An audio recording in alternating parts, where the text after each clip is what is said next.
नमस्कार दोस्तों, स्वागत है मेरे चैनल में आप लोगों का। तो जितने बड़े भाई बहन और माता पिता हैं मैं उनको प्रणाम करना चाहती हूँ और मैं आप लोगों के एक बहुत ही प्यारा सोहा का उठान सुना रही हूँ। मेरा गाना अच्छा लगे तो वीडियो को लाइक शेयर सब्सक्राइब जरूर करें और प्लीज मेरे चैनल को ज्यादा ज्यादा सपोर्ट करें। धन्यवाद। सोहर होला नसीबे की ओर जिए लालन मोर, सोहर होला नसीबे की ओर जिए लालन मोर। सासू जी आई देवता मनन को, सासू जी आई देवता मनन को।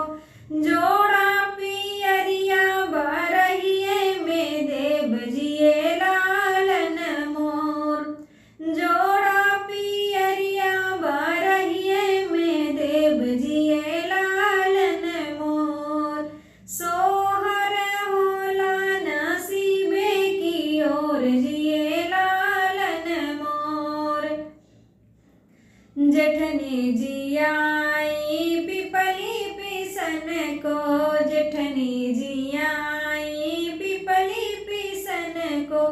जोड़ा तिलरिया बरहिए में देव जिए लालन मोर, जोड़ा तिलरिया बरहिए में देव जिए लालन मोर। सोहर होला नसीबे की ओर जिए लालन मोर। ननदा जी आई कजला लगन को, ननदा जी आई कजला लगन को। जोड़ा कंगनवा बरहिए में देव जिए लालन मोर, जोड़ा कंगनवा बरहिए में देव जिए